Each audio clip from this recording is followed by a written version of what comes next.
Daytona International Speedway, where a preparatory event is about to go. And tomorrow will go with the 34th running of the great American race, the Daytona 500, worth some $2.3 million. Hello, everyone. Ken Squire here. And in the next hour, we're going to show you some of the spectacular action from the twin 125-mile qualifying races held this past Thursday. And spectacular is the word. Alan Kowicki in trouble here at 190 miles an hour. In all, some 17 cars were torn up. Drivers had to go back to secondary cars for the Daytona 500. But they're already now 42 strong to make a go tomorrow in what is a racing classic. Now, joining us this year for the first time in the booth, a two-time winner of these 125 milers, Neil Bonnet, and also alongside the great Winston Cup champion, Ned Jarrett. And Ned, so many exciting stories here. And certainly one of them, as we're speaking to you live from the garage area, is right across the way, where Richard Petty's number 43 has been parked in these past few days. Well, the 1992 season and the Daytona 500 kicks off his fan appreciation tour, his farewell tour as a driver. He will drive all of the races in 1992, but this will be his last Daytona 500.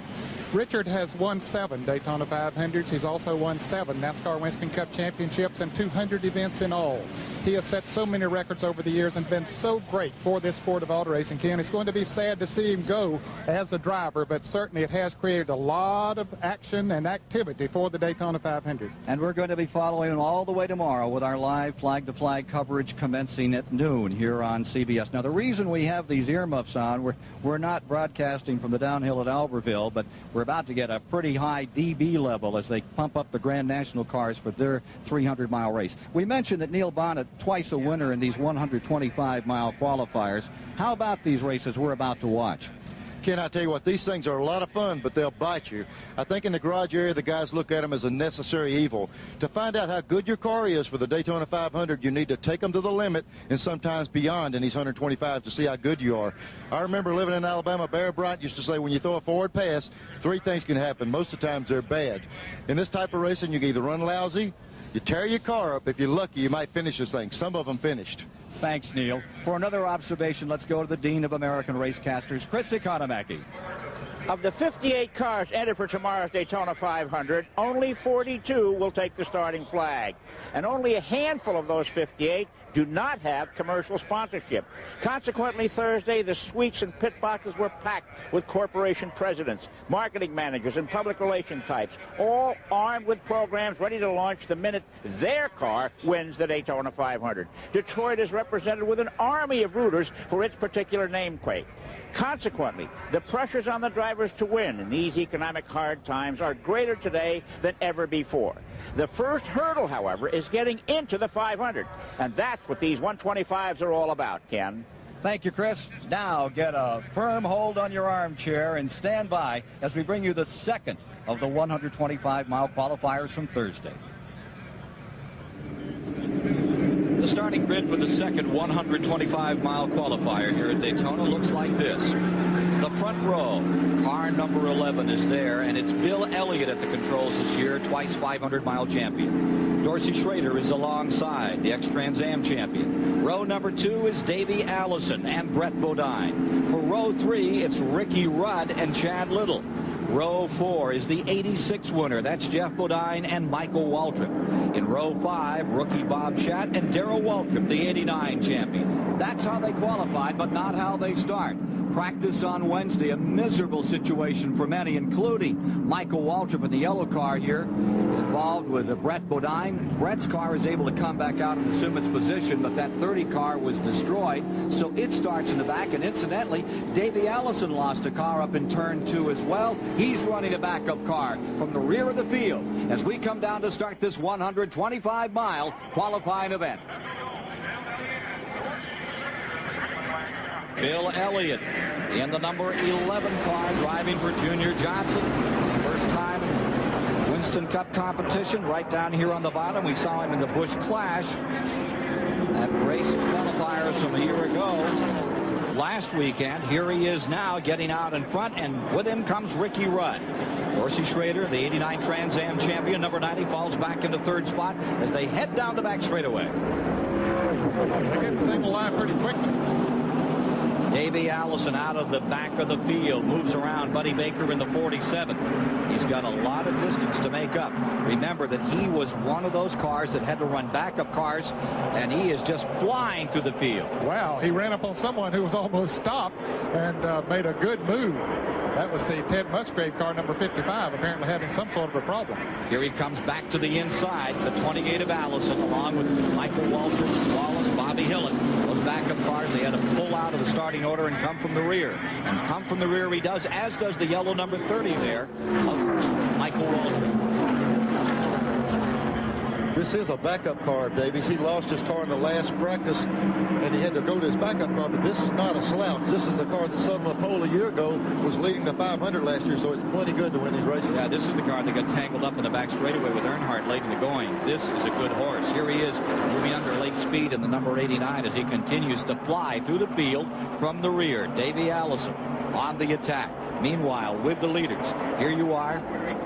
The number 11 car, Bill Elliott in front. Ford first, Chevrolet of Ricky Rudd right there in that second spot. And there's Dorsey Schrader in the Junie Donlevy, car number 90. Remember, Donlevy won this race back in 1987. He had Schrader at the controls then. Longtime veteran car builder from Virginia. With the leaders, Elliott first, Rudd number 5 in second. And here's Allison still closing, still grinding it out here as he moves up through, coming out of turn number 4. Sachets by still another automobile, closes in on the Shat car, and here comes the number 30 making that same maneuver as they continue to meander up through the field and try to get up to battle with Elliott, Rudd, Schrader, Bodine running in the first 4 spots. Chad Little is 5th. And from Morgan's viewpoint, here's what this 125-mile qualifier looks like from the 9th position. And you can see nothing but daylight as far as his groove was concerned. There were no cars down there in that groove. And see, the car number 75 of Trickle got to pull away. It might look like daylight, but it looked like darkness when you try it. You just can't get any help down there. Morgan Shepherd, brand new ride, takes over the car that Dale Jarrett drove just a year ago. Back with the leaders another time. And here you see Elliott staying out in front. He's had pretty good luck in these 125s in the past, but always in the famed car number 9 out of Dawsonville, Georgia. For the second time in his career, running something other than the number 9 on the side of the race car.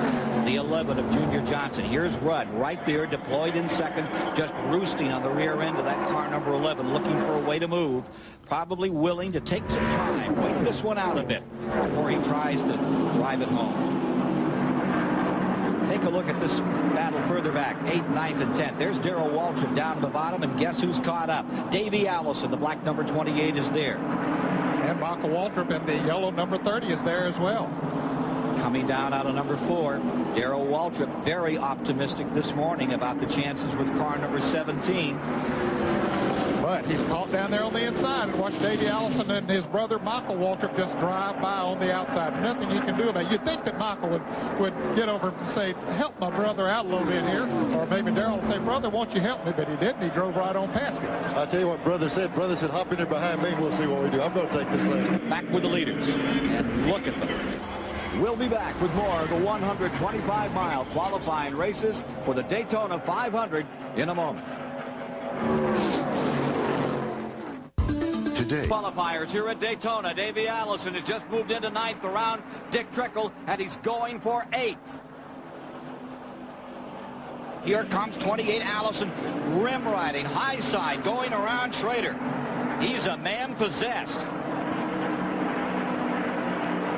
Michael Waltrip trying to move around the 75 car, decided that he would trap with him down on the inside, and Davey Allison is really moving up through the pack. And look at Morgan Shepherd in the Wood Brothers car number 21. He has come from 19th position up into the top 10 now, and you know, when he needed to move out and pass the car, Neil, he has just pulled down on the inside and passed him. He's been able to do it the hard way. The way we haven't been able to see anyone do it, he jumps the inside and is able to go by him. And there's the car that's made the other big move. From 16th up to 5th came number 10. That was Derek Cope's car. There's Derek Cope, who made a great move in those early laps. And if Cope has trouble in this race and finishes outside the top 15, right now it looks like he won't make the 500. He's got to drive carefully then. just like you were talking about, we saw Morgan Shepherd take 2 cars in the middle of 3 and 4. That car is working well by itself. And it's a Ford. Some people say that maybe the Fords might have a little bit of trouble handling. Morgan Shepherd's Ford having no problem handling. Just back in those final qualifying positions. 9th is Schrader, 10th is Trickle, 11th is Waltrip, Darrell is 12, Bobby Hamilton 13, Buddy Baker 14. Here he goes. He's trying that inside again. It was a view out of Morgan Shepherd's car. He doesn't hesitate to use inside the racetrack, and that is an exceptional thing to have to do right now. Here's David Hobbs. Bill Engel. Michael Waltrip came from right at the back. How's the car going? Right now we're running pretty good. Michael said the car got a little bit loose, but he believes he can handle it. If we get a caution, we'll probably adjust it a little bit. If not, he says it's not so bad that he can't hang on. Our plan was when the race started was to go to the outside and go to the front, and that's what we're doing right now. He's getting a lot of flack from the booth for not helping his brother much. Well, you know, it's every man for himself out there. Back to you, Ken. Average speed is at 189.554 miles per hour. That's right on the button with the track record. And Ken, while we were talking to Billy Engel, Morgan Shepherd just drove around. Ricky Rudd moved up into 2nd place. Now he has Bill Elliott in his sights. The only problem, his option now is if he tries to pass that car of Bill Elliott, if he makes it, he's going to look real good. But if he gets hung out, there's another string waiting to go by. Davey Allison moving in to make it a 3-way battle for the lead. Morgan Shepherd in the 21 on the bottom. Elliott on the outside. Ford stacked up. All 3 in the picture here. This is exactly what we talked about before. Once you make that commitment, you've almost got to go by because he's going to go from 2nd to 3rd if he doesn't clear him on that one particular move. Elliott on the high side. Morgan Shepherd down low. He may tuck back in. We'll see. He better tuck back in because you see those cars coming up behind him there. That machine is so stuck. Look, right here in the 17-degree banking, he disobeys all the odds and he stays in it. Yeah, and that has been the strongest point. Ken, he's made most of his passes in that area. He's not going to be able to do it this time. He's going to drop back to 3rd. And he senses it. You can see him pull back in right there. Meanwhile, Brett Bodine has his hands full. They get him on the inside. They get him on the outside, making the move. Coming up on the far high lane, Derek Cope right up on top. Guy that won this race, big surprise a couple of years ago. And number 5, Ricky Rudd. Number 30, Michael Waltrip. From way out back in this race, they started 28 cars. He and Allison were on the very tail end of this. They were the tailgaters in this party. He had brought himself back up. Here he is still side by side with Chad Little. As the squabble continues, at 5th place, the number 26 of Brett Bodine, followed by Ricky Rudd in 6th, Chad Little in 7th, and Michael Waltrip, the number 30, all the way to 8th. Bill Elliott, Davey Allison, Morgan Shepherd for the lead. Now single file it into the tri-oval. Well, I think they're content at the moment, Davey Allison and Morgan Shepherd, because they're pulling away from the cars behind them, and they want to get a good cushion there, and at the same time sort of figure out, well, where is his weak points? Morgan Shepherd sitting there looking at Davey Allison now trying to make that move, and says, can he do it? Should I go with him? I'm not so sure. The reason Davey made this move out in front of him is a pack of slow cars. And when he made the move the inside, he's got those slow cars in front of him that might give him enough pull to be able to do that. Look at this, 3 wide. What a battle. Davey Allison getting caught in the middle in the sandwich. It's Morgan Shepherd down to the inside. Elliott on the outside, back in the lead. A grand race here at Daytona. Bill Elliott, twice champion of the 500, is back on, right on the spot, into 1st place with that maneuver. In the first race, we might have a little leeway on who would help who because you were talking Chevrolet against Ford. These 3 Fords just up in the air. They do what they want to do. Here they are. Around Joe Boer, lap car number 88, bottom of the racetrack. And Elliott gets some daylight. He has about 6 car lengths between himself and Morgan Shepherd now in 2nd. Lying 3rd, Davey Allison. Don't forget in 4th, Ricky Rudd some ways back. Bill Elliott's going to use every one of these cars that he's passing to his advantage as much as he possibly can. Pick up the draft up every little chance that he gets. See there, he's moving up on the outside, has been able to pull away from Morgan Shepherd a little bit going through this traffic. And how do you use those lap cars, Neil? It's just like I say, climbing a ladder. The next rung. When you see a guy, you jump over behind him, take what advantage is there, pull out, jump to the next guy, and then chop down in front of him, not leave the other guy open behind you. But the amazing story here is 21, Morgan Shepherd just keeps on clawing his way back into the event. His car is working well, and I believe that he thinks he's got a car that can beat Bill Elliott right now. See how low he can stay on the racetrack? Car's sticking down there. That's the mark of a good handling race car. Looks like a slot car as it comes through turns 1 and 2. And it sure is in the groove. Here he is right back up on Elliott again. Elliott using all of his savvy to try to draw away. To no avail. Once again, Shepherd and the Wood brothers are back on track. Now has Bill Elliott. He's been sitting there leading this thing all the way using maximum gasoline. Shepherd and Davey Allison have been able to draft and conserve a little bit of fuel. There's the story. Elliott using that track. A car not handling quite as well, perhaps, as the 21. Taking that high side, gives him a little advantage, maybe in RPMs. What about it off turn 2 here, Neil? Well, I tell you, you've got to keep them up with the restrictor plate. You've got to keep that thing wound up. And here these two guys look like they're getting a little bit of break on Davey. That's the first time we've seen anyone pull away from him. I think his car might be getting a little bit loose, Neil. He used a lot of tires on coming up through that pack as quickly as he did. And when they got in this traffic, he had to drop back a little bit. And that normally is a sign that the car is a little bit loose.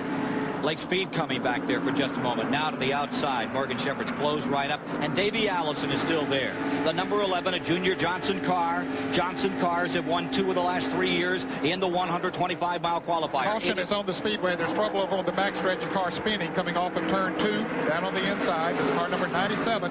22-year-old Mark Gibson loses it. Let's go to Mike Joy. Tim Brewer is Bill Elliott's crew chief, keeping a check here on the stopwatch. And Tim, a minute ago they were 3 wide in the backstretch, and Bill got right around a bunch of them. Did he show him something? Well, you know how old Bill is.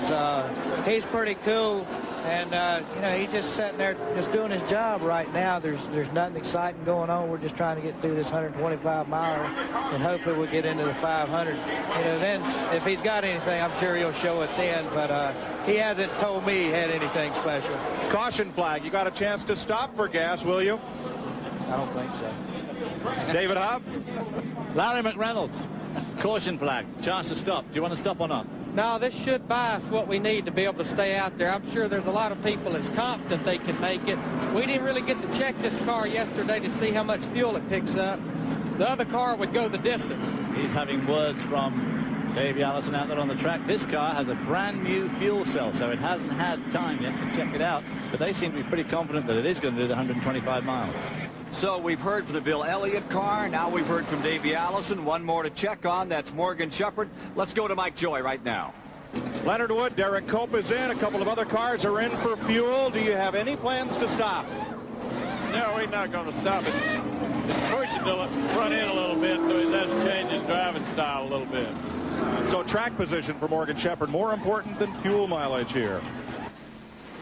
And we'll be back for the run to the checkers in this qualifier after this message and a word from your local stations. Cars a second apart, but 4, Davey Allison, Bill Elliott, Morgan Shepherd, and Ricky Rudd look like they're going to decide it. This is either for the lead or 4th. It's just a matter of you clear him or not. Elliott stays first. Here's Allison back again, inching along on the bottom, and he's looking like he's going to make the hole for first place, wide enough to take it. No! Back comes Bill Elliott on the outside another time. Watching Morgan Shepherd at work at over 190 miles per hour as we get ready to decide this second 125-mile qualifying race for the Great American Race, the Daytona 500. Shuffle is on. Elliott getting caught up, and guess who's here? Guess who just came to dinner? Number 17, DW is there. Darrell Waltrip on the inside of number 5, Ricky Rudd. Those 3 Fords continue to dominate. It's Bill Elliott on the point. The 21 car, Morgan Shepherd right there, and Davey Allison. I think they're going to try to hook up together now and pull away from those Chevrolets back there and then fight it out amongst themselves at the end. You can almost see that, Ned, after that big traffic jump. Say, hey, what are we doing? Let's get together and get away, or we'll settle this thing with 1 or 2 laps to go. They're trying to stretch it out right now. Elliott controlling this event from the green. Now the Chevrolets of single file. See Rudd and Darrell Waltrip, and then the Pontiac of Michael Waltrip just behind them. I'm not so sure when we heard Leonard Wood say a while ago, boy, we got a push, that it wasn't a blessing in disguise. All we've heard all day long is loose, loose, loose. That gets worse. A push comes to you. The thing might be coming to Morgan Shepherd now. He seems to be real strong behind him. He is certainly able to do a good job of drafting. You can see his windshield's getting a little bit dirty as he looks at Bill Elliott going down the backstretch. 4 times the Wood brothers have won the 500, but it's been a long time, and as we mentioned earlier, it was 83 the last time they tasted victory, and that was in the 400 on the 4th of July. Now Morgan Shepherd looks like he has just that right combination that just makes it all work. They've done a lot of work on this car over the winter. Yeah, and the push is good in the corner. It's bad off the corner down straightaway. His strong suit should be going into the middle. Leonard Wood looking on. Slight smile there, as no matter what the situation, there always seems to be a slight smile with Leonard Wood. Well, they're certainly good people, good hard-working people, and their team may be gotten a little behind one time, but they're coming back now. It's good to see it.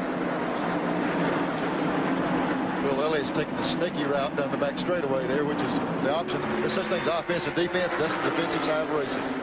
You drove a lot of races for the Wood brothers. What do they tell you on the radio to get down to something like this? You on your own? What goes on? I used to call them and tell them, let me know when there's 5 to go. And tell me 4, 3, 2, and we'll see if we can make it happen on 1. Here's Elliott trying to shake him loose now. Time running out. Saw that move through the tri-oval. He was definitely trying to duck away. He's not going to get away from Morgan Shepherd. He's not going to get away from Davey Allison. No, he isn't, and Ricky Rudd is about to catch them. About to catch those Fords. Second place driver Morgan Shepherd. Again, this is an over 190 miles per hour second qualifying race. There's the distance to be traveled on this 2.5-mile track to decide it. I said Ricky Rudd's about to catch him. He's going to have some momentum when he gets to him. Is it the timing perfect for him? Will it be right on the last lap or so? And a lot of that, you don't necessarily plan that. They start that snaky move in front to be evasive, and it slows them down. And the same time, the guys back are lined up straight, and here they come. Ford 1, 2, and 3. General Motors 4, 5, and 6 with 2 to go. Here comes Ricky Rudd, and here come the Waltrip brothers closing in.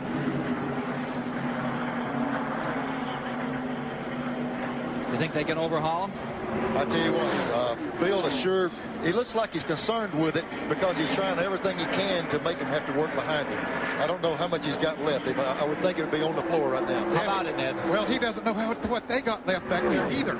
He's probably running that thing as wide open as it'll go, but he doesn't know what Morgan Shepherd has left or Davey Allison. Chad Little is in 7th. In 8th is Jeff Bodine. 9th is Brett Bodine. Derek Cope is back in 10th. But this is the story right here. This is for the win. I tell you what, I hope they filled up the power steering boxes on these things because they're sure working that wheel. They're cranking them down the straightaways.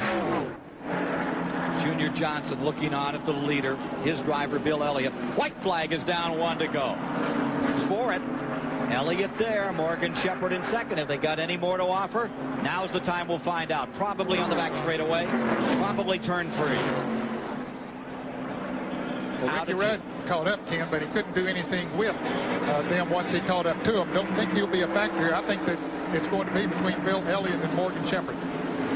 Inside of Morgan Shepherd's car. And there you see Elliott weaving at over 190 miles an hour, trying to hold on to that lead, giving Shepherd nowhere to run, nothing to look at. Every time he moves over, that second car gets a blast in the nose, and he just doesn't have the power to pull at times. Down out of 4 to finish the second 125-miler. And out to the outside. Here comes the 21 car, making a run for the flag. But it's Bill Elliott first. Morgan Shepherd is in 2nd. Davey Allison, a Ford sweep in the second 125-mile qualifier. A great race all the way for Elliott. Looks like they're going to be a tough combination of these super speedways. Junior Johnson and Bill Elliott, a new dream team. Bill used to be the king of the super speedways back in 85 and 86, and it looks like he might be coming back to the throne. And we'll be back to meet the winners, Junior Johnson and Bill Elliott, after these messages.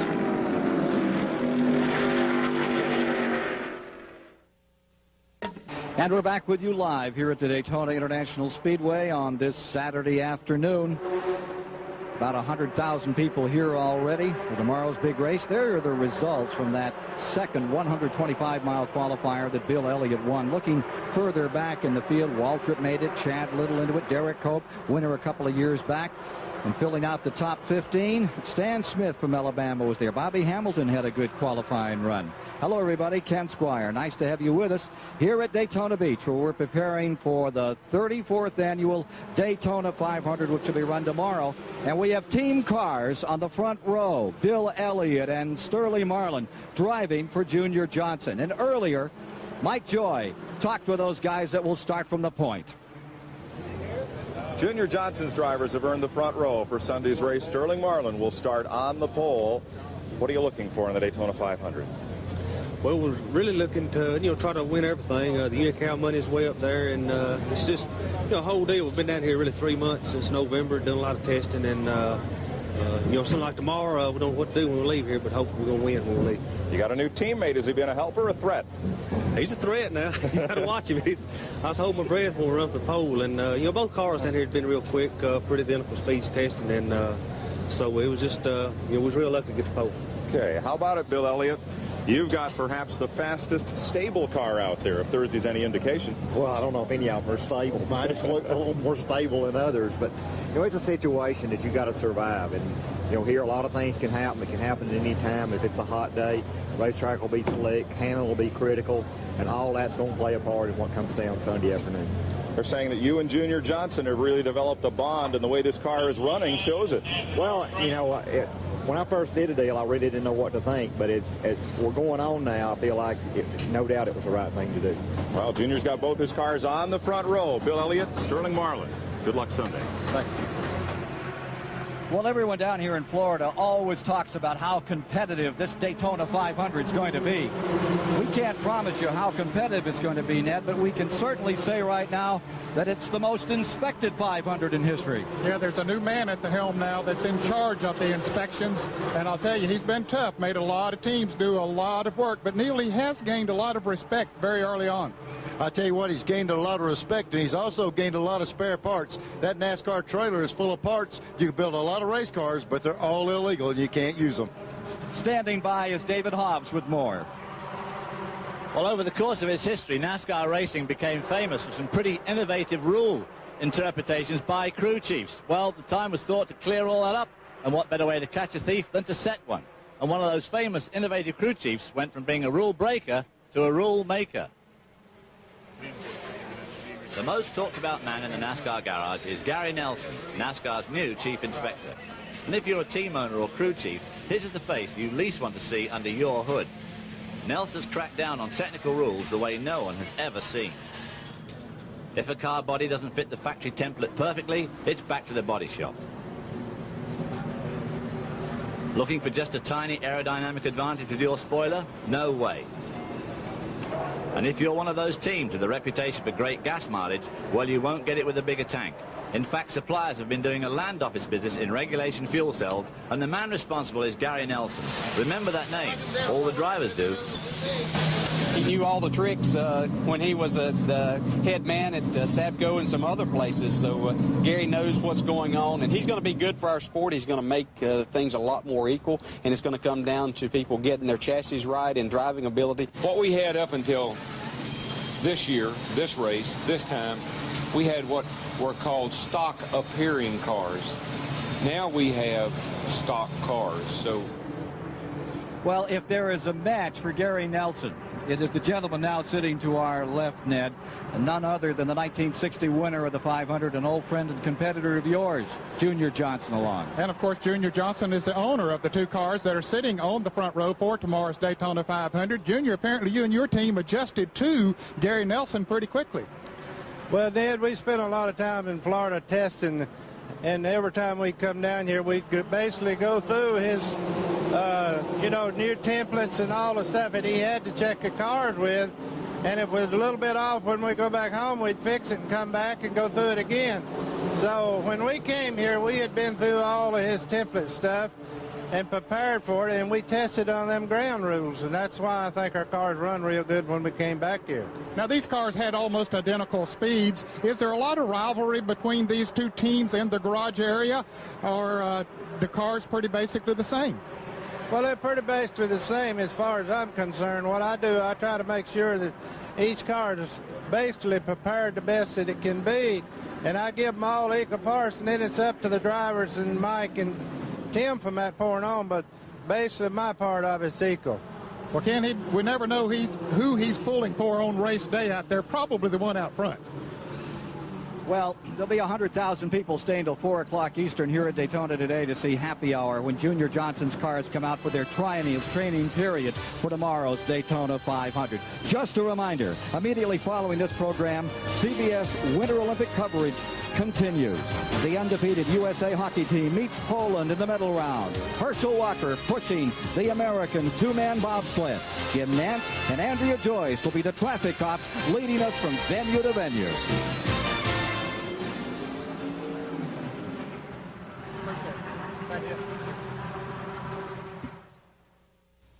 Highlights from the first 125-mile qualifier. Let's take a look at how they lined up. On the front row, last year's second-place finisher in the 500, Sterling Marlin, and alongside Mark Martin carrying one of our onboard cameras. In row number 2, it'll be Phil Parsons taking over in what was the Bill Elliott car, the Melling Ride, and Dale Earnhardt seeking his first 500 win. Then going to row 3, there's the 7-time 500 winner, Richard Petty. Alongside him as he makes his 33rd start, the 13th effort by Kyle Petty.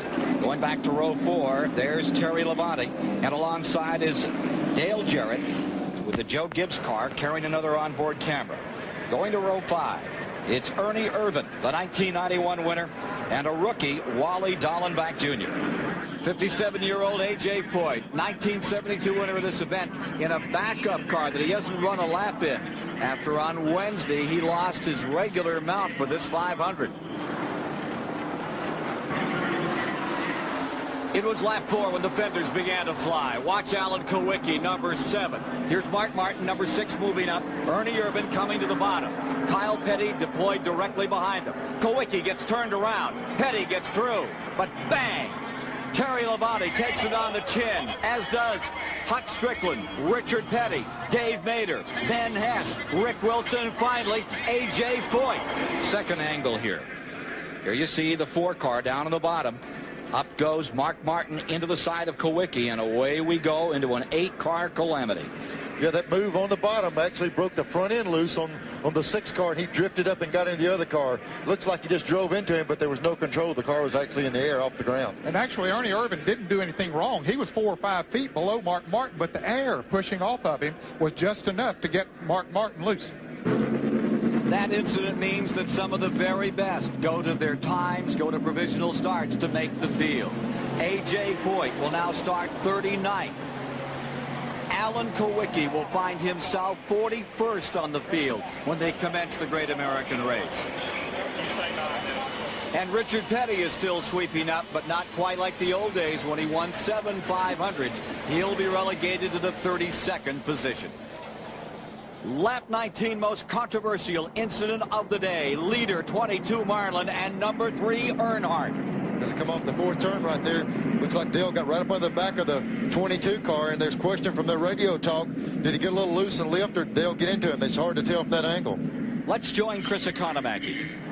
We have the man of the moment with us, Sterling Marlin, a very tough break. How did that car get out from under you?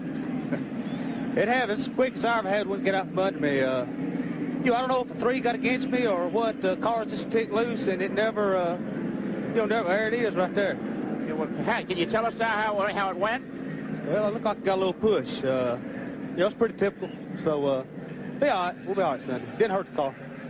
Earnhardt apparently is saying that you backed off at that point. Is that the case? Well, that's pretty much what he always says. So, no, I was dead in the gas. Okay. Sterling Marlin, he stays on the pole and be in the 500. Good luck there. Thank you, Sterling. Back to you, Ken. Lap 35, the battle for 4th. Number 18, Dale Jarrett. Gant on the outside in the 33. Ernie Irvan, then Schrader, and then Kyle Petty. Dale Jarrett gets loose, spins around, and this time, Kyle Petty does not duck the bullet. For Kyle and for Jarrett, it's a long, grinding ride to the back of the 500 field. It looks like the air might have been taken off of the spoiler. Irvan moves up pretty close to him coming off of the turn, but as they come off of turn 4, That's a critical point on the racetrack. The back end just goes out from under him and spins him out, and then he collects Kyle Petty in car number 42. Let me tell you what, guys, I've made that very ride, and that's the most horrible feeling in the world. When it comes off of that corner, you might as well undo that pin and throw the steering wheel out the window. It's over. You're going for a bad ride. And so Kyle Petty will have to stand on his time, start 33rd, and Dale Jarrett will start 35th. When we return, we'll be back for the final exciting moments of this 125-mile qualifier. Possibly want. In weather this raw, don't take chances with chapped lips. Take chapstick. Chapstick. With 4 laps to go, Rusty Wallace in the 2 and Phil Parsons in the number 9. We're still battling side by side for 8th position. Here was our call in the final moments. And there they are. Earnhardt first with the Chevrolet, that Ford in second, Chevrolet in third, Ernie Irvan. Ned, you might have been right, although does Mark Martin have something left? He's played him high, he's played him low, he's dropped back, he's pulled up on him. We're fixing to find out. It looks like he might have something left at the end. He doesn't know what Ernie Irvan is going to do back there. Irvan not running quite as close to them. His car might be a little bit loose, but he also might be hanging back there to build up some momentum on those last couple of laps. Inside Mark Martin's car, back straightaway. And look at the wide angle on number 3 as he scoots down that 3,000-foot backstretch. When you say wide angle, that little black car can get real wide with a few laps to go. And I promise you it's going to take a wide one to get around him also. Here you are looking at Mark Martin at the controls of car number 6 for Roush Racing as he fights it down in the final moments with 2 laps to go. Now, fellas, Dale Earnhardt and Mark Martin have not made a pit stop through all of this. Do they have enough fuel? They thought they would have, and especially with as many caution laps as we've had, they perhaps do have. But Ernie Irvan did make a pit stop. He doesn't even have to worry about that. Here comes Irvan down to the bottom. He's making a move for second place. Ernie Irvan on his way for second. Can he make it? Mark Martin is coming back on the outside. Best thing that can happen to Dale Earnhardt is for these 2 cars to run side by side. And watch, if you'll watch him, he's going to move inside, outside. He's going to help one guy while than the other. He's not going to tag one man along. Here comes Martin pulling back up again. Getting down to the final lap here in this first 125-mile qualifier. Earnhardt trying to win it 3 years in a row. Mark Martin trying to take it away. Ernie Irvan, the number 4 car, the spoiler. White flag is down. This is it in the first one. Dandy race. I think Ned has the key. What is the 4 car going to do in the middle of this? He might determine the outcome of this race. Here comes Martin fading high to the outside in turn number 2. That onboard camera in a wide shot. He pulls up alongside. Lap car is there, down on the bottom. Scooting through comes Earnhardt. Martin works all the way to the top. Okay, which one is Ernie Irvan going to help? He'll help the Chevrolet of Dale Earnhardt and hope that it'll suck him on by Mark Martin and he'll pick up a second, or maybe he thinks coming off of turn 3, he can make it 3 wide, but Earnhardt's going to take the low side of the racetrack. Here they come. Here comes number 6, Martin, still staying on the outside, driving for the finish. Earnhardt comes back to win it. And Ernie Irvan helped him to win that race. When he got up behind Earnhardt, got the draft just right and shot him right on out in front of Mark Martin. Don't ever think the factories aren't involved in Winston Cup racing. I bet you there was some radio conversation going on there as we finish the first 125-mile qualifier. Dale Earnhardt becomes the 3rd driver in Daytona 500 history to win the 125 3 straight years. Let's look further back in the field here. Mark Martin, Ernie Irvan, Greg Sachs, Harry Gant round out the top 5. A little further back, Mast, Schrader, Wallace, and Parsons.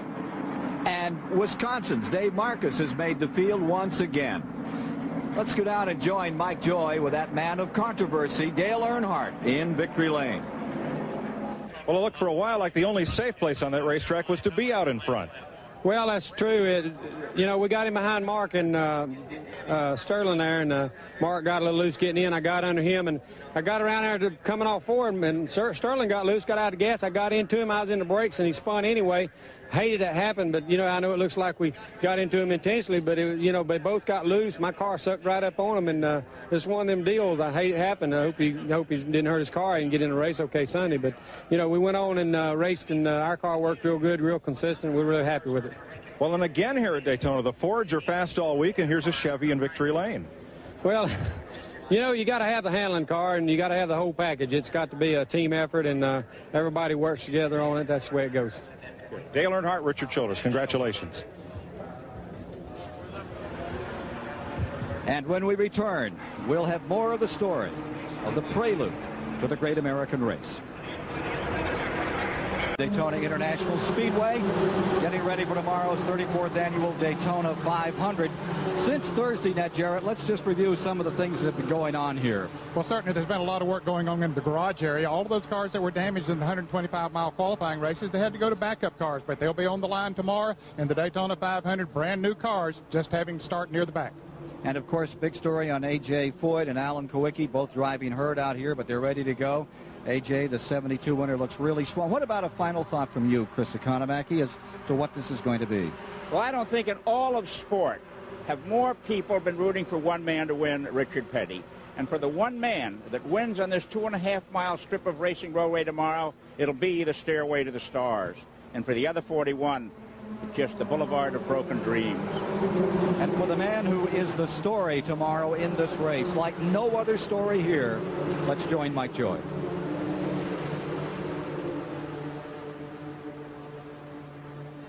Richard, you know, you're just 24 hours away from the Daytona 500. You've won this thing 7 times, and you lost your car in the 125-mile and had to go to a backup car. What kind of shape are you in with that car? Well, we think we're in pretty good shape. You know, we've tested with the backup car. We tested in December, tested again in January.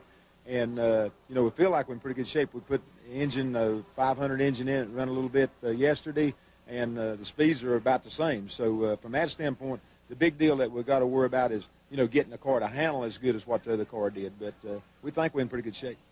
We're talking about the race car, the mechanical side of it. How does Richard Petty feel? I tell you what, you know, you've done this thing so long, and it's not the end of the season. You got a lot of races ahead of you, but the last Daytona 500, our Super Bowl, what's going through your mind right now? Well, you know, Daytona is always the big thing for us, and I get up for Daytona where I don't get up for a lot of other races, and just because this is the last time I'm going to run a Daytona 500, I guess that hadn't sunk in yet. It'll probably sink in about this time next year when the cars start running and I'm not in one of them. But right now I'm still looking forward to the 500 and the rest of the season.